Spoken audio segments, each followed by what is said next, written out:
Good evening, everyone. This is Royce coming back at you with yet another one of my mom's recipes.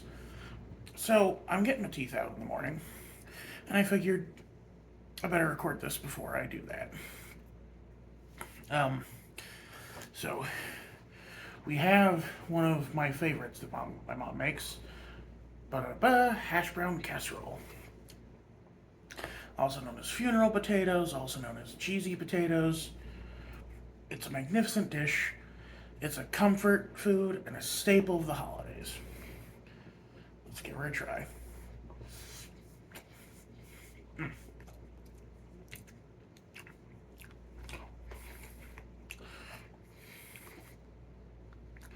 Ooh.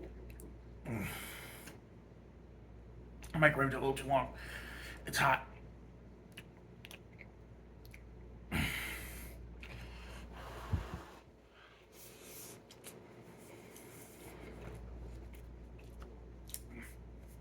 So what is it?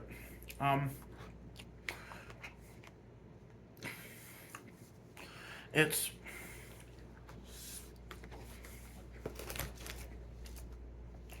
a deceptively simple casserole made with a bottom layer of frozen hash browns, a can of cream of mushroom soup or cream of chicken, or my personal favorite way is cream of celery. I think that celery adds a little kick to it. Then you put sour cream in, then cheese, then top it with cornflakes, and cover those cornflakes with a little bit of butter to crisp them up.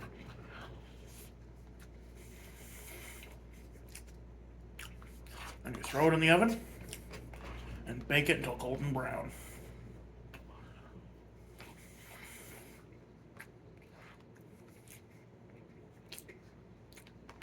Sometimes the recipe also has onions in the mix, but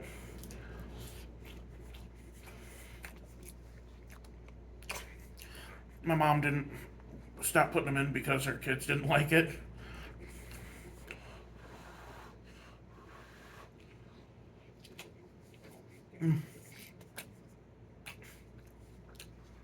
This is such a nostalgic flavor.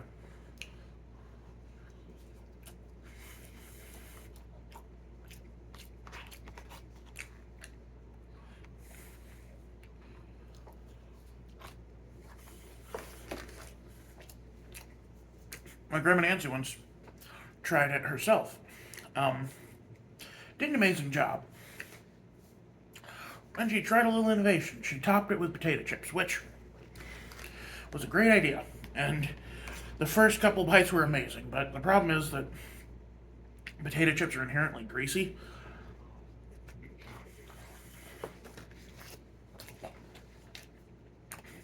So it hit my stomach like a truck. It was way, like, if you're going to do the potato chips, I will say, you won't need as big of portions. Like this, the cornflakes make it very, almost add a light crispiness to it that makes you eat more than you probably should.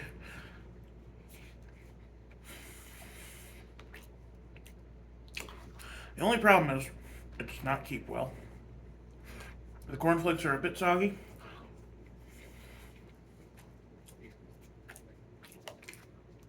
But that's okay.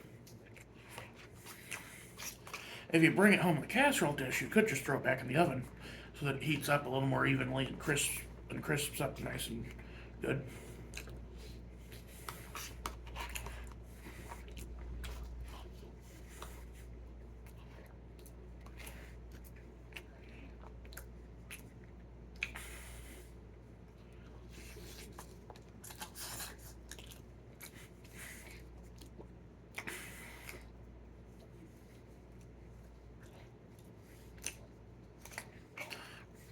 This was a staple of my Grandma Cindy's household.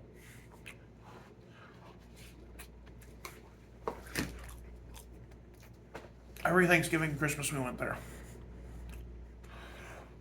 Which we would switch grandmas in between the holidays, so we went to one grandma for Thanksgiving we went to the other grandma for Christmas. And some years we stayed home, and that was just depressing. Like I'm a little kid me when we spend time with your grandma. I need to call my grandma more. Good lord.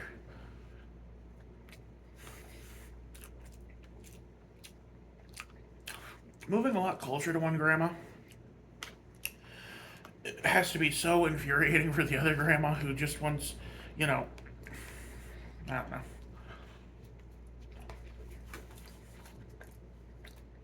My grandma Nancy watches my videos too. So if you are watching this, grandma, I love you. I'm sorry. I'll call you soon, I promise.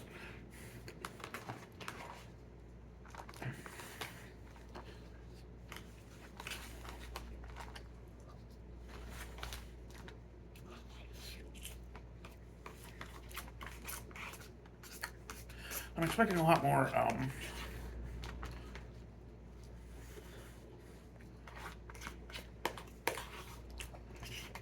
uh, liquids in the future. So look forward to that, I guess.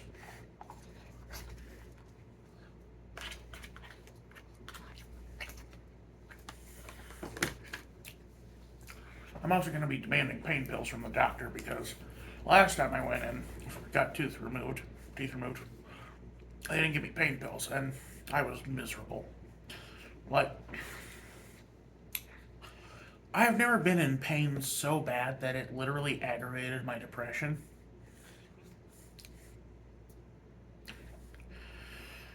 Recovering from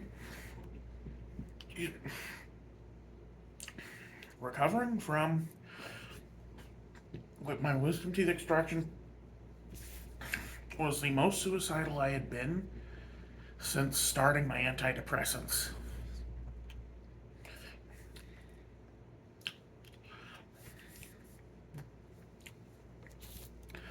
I don't know why, but like my depression was always kind of there since high school or even middle school, I think, but for some reason it really started getting exacerbated after 2016. Early November 2016. I don't know, something must have happened. I don't know, but I'm not going to talk about it because y'all are a bunch of, well, some of you are kind of prissy little. Oh, don't talk about that. Yeah. Well, F you, it's my channel. Anyway, before I go, I thought I'd regale you with one of my favorite stories about leftovers. So,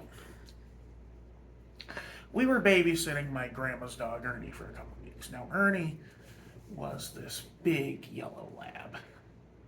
Like, imagine a yellow lab, but the size of a Great Dane. Friendliest dog in the world, though. Like, he would not harm anyone. Like, I don't even know why my grandpa tried to use him as a hunting dog, because he was not a hunting dog. He just wanted to play and be played with. The thing I remember most is one of my little cousins bouncing up and down on him, and Ernie just like, just taking it. Anyway, so we were babysitting Ernie, and we had come back from Grandma's with a bunch of leftovers from, like, Thanksgiving dinner. So, there was corn casserole, there was stuffing, there was hash brown casserole, just tons of stuff. That dog, well, so we'd set it all on the counter to bring it so we could bring in our luggage, too. That dog, in that time, pulled the plastic bags off the counter and ate it, bag and all. Or like ripped apart the bags anyway.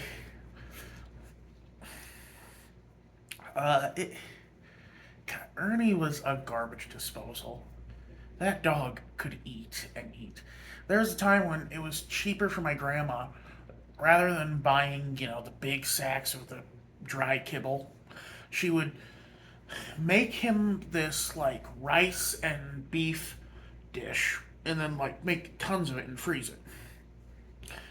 because arguably it's probably better for him than whatever garbage dog kibble that he was fond of. Um, no, uh, all my grandma's dogs have a soft spot in my heart.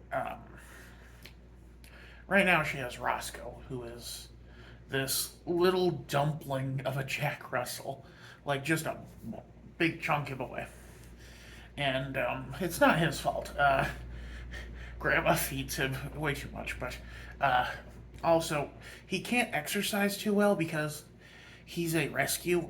He came from a puppy mill, and they had left him out on the porch during a really cold night, so his back toes got frostbitten off. So he's got these two little nubbins for his back legs. They named him Roscoe after a character from Dukes. Like my aunt named him Roscoe after a character from Dukes of Hazzard. But honestly, I might have been a little meaner and called him Stumpy. Uh, Maybe Peggy the pirate. Um, Sorry, that's me. That's both gross and ableist. Uh, and then there was Coco. Coco was my grandma's dog from when I was like a toddler to, I don't know, like I had to. I think I might have been about 11 or 12 when he died. And I loved Coco. I would, like, when I, apparently, like, my mom used to talk about how when I was, like, a little baby in one of those, like, bouncy things you hang in the hallway. Coco would run by me, bouncing me up and down, and I would giggle relentlessly. And Coco was my first word. My mom was pissed. Not mama, not dada, not even like baba. No, no, no, no. Coco. That dog, I love that dog to death. I miss her. I miss her so much. I miss Ernie so much. Ernie passed away back in uh, 2019, I think.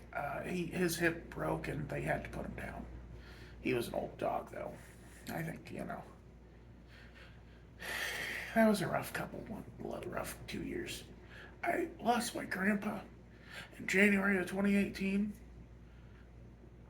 and then I lost my dog. I lost my grandma's dog a year later, and that was after I had spent so